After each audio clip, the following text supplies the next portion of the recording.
13 things that I had to let go of, give up on, to make the decision to retire at the age of 54. I'm currently 60. I'm sharing my journey on this channel to help you make better decisions, informed decisions, maybe drive out a little bit of fear by listening to somebody else's story of early retirement. So that's what I'm about. I get 3, 4, sometimes 5 comments a day about somebody that is just retired, gonna retire 1, 2, 3, 4 years earlier because they listen to this content. And I'm just one piece of that puzzle, helping them make that jump into retirement. So let's get started on the 13. Number 1, career progress, something you need to give up on. Tony Robbins, a renowned motivational speaker, says happiness is progression along a journey. Progression towards a goal, along a journey. And with a career, that's automatically built in. You get more skills, you get wiser from your failures, you learn new things, you get promoted, all kinds of stuff. So career progress is a big thing you must give up on, an automatic built-in happiness. Now, some of you may say, work is happiness? Well, progression towards a goal, for a lot of people, there are moments of happiness. They love their career. I did mine. I said I loved my career my whole time, my whole 32 years. Number 2, career identity, status, and respect. Who am I? I'm an engineer. I'm a manager. I'm a plant manager. I'm an electrician. I'm a farmer. A lot of people get their identity from their work. You're going to have to give that up. I'm just Joe now. I'm just Joe. I like being Grandpa Joe. I got a new grandchild. You may hear her in the other room there. But I'm happy with that, delighted with that. And as the years go by, from my career is less and less and less important. And it's dropping off pretty severely here. So those of you that say you love your job, wait till after you retire. You'll reflect back and say, I'm glad I did what I did, but it's not as important as I thought at the time. Number 3, my own space. I, for 32 years, had a different part of my life, let's say a part of my life, 10 hours a day, say, that I was at work. I was separate from my spouse. And I had a whole life there. And it's at least a 30-year life, okay? And then when you retire, you give up on that work life, that culture, those friends, that networking, that sense of accomplishment, your skills coming to bear, and then you're with your spouse 24/7. That's a big change, okay? Number 4, instant friends and social interaction. When you have work, you got meetings, you're in the hallway, you have lunchtime, you have after work events, sometimes before work events. You may exercise with these folks, you may have corporate dinners. It's automatic.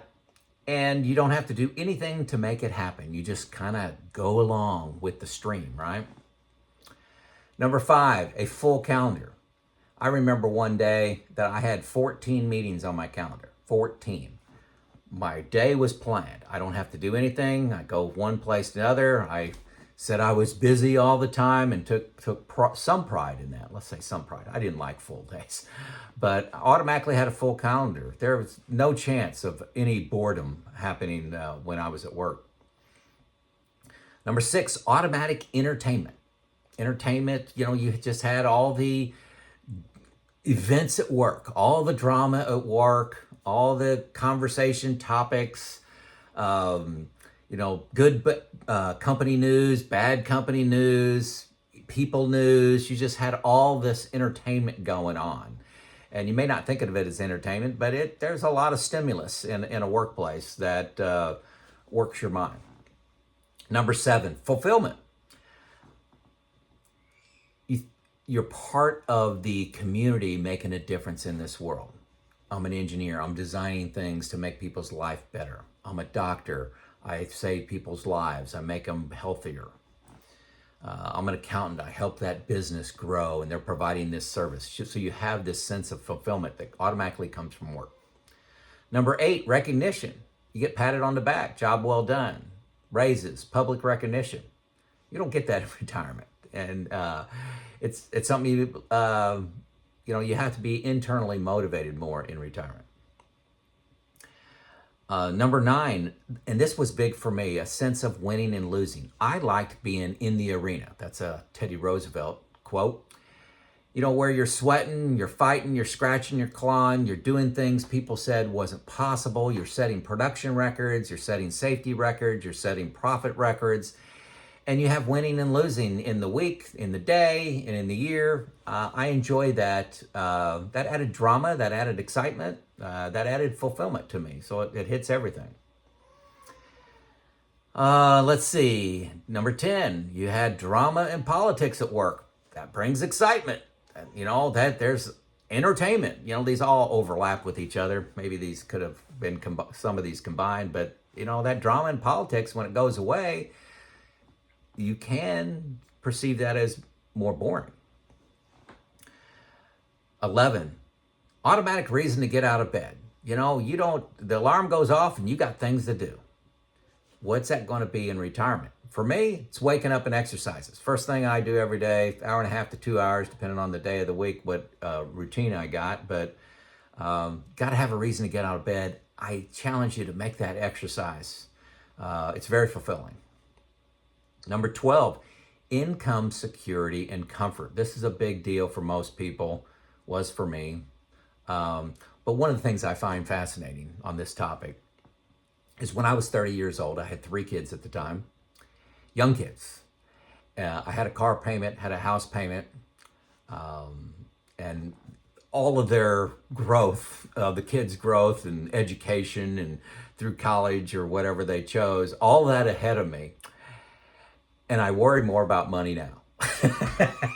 I didn't worry about money. I was too freaking busy, and I just think that's, and I don't worry about money now. I left that earlier video, again, just the last video on my quarterly cadence, what I do every quarter so I don't worry about money. I really don't, but I never worried about money back then because it was so freaking busy. We were just, hey, let's survive the day, survive the week. My long-term thinking wasn't too much further than that at home. Just my hair was on fire.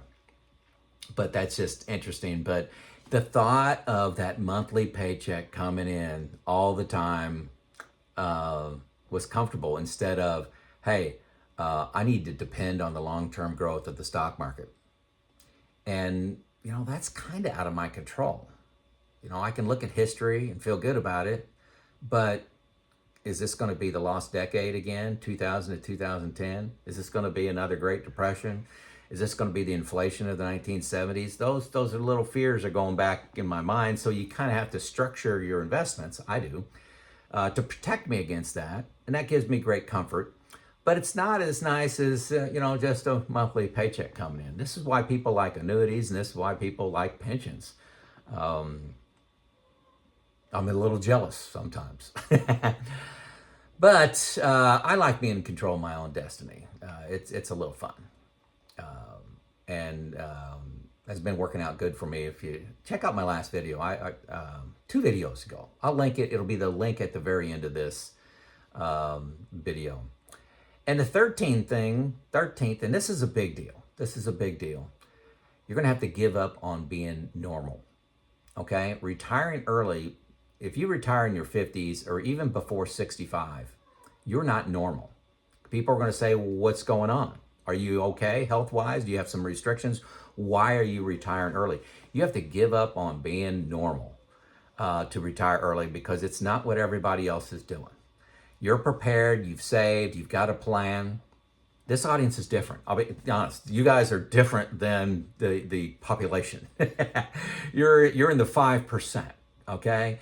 And that's why I'm speaking to you, okay?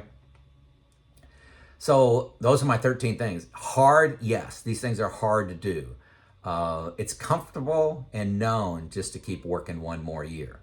It takes a lot of courage to jump in against these 13 things and say, yes, I'm going to retire. And that's why I talk about retire to something. You got to get excited about what you're retiring to. You can't say, I'm going to give up these 13 things, I'm financially ready, and I'm going to jump into this pool and I have no idea what lies ahead.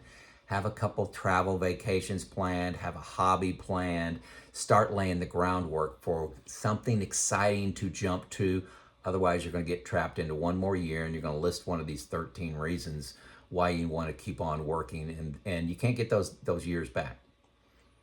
It's a great trade-off, folks. These 13 things, they don't mean a lot to me, okay? Great trade-off for time for relationships, time for my passion projects, time to work on relationships, stress reduction, exercise, eating right, controlling my time. Priceless. But these 13 things do go away. Did I miss something on your list of what you gave up to retire? Any of you retirees out there? What you miss, something that you had to work through? List it in the comments. It's Joe out.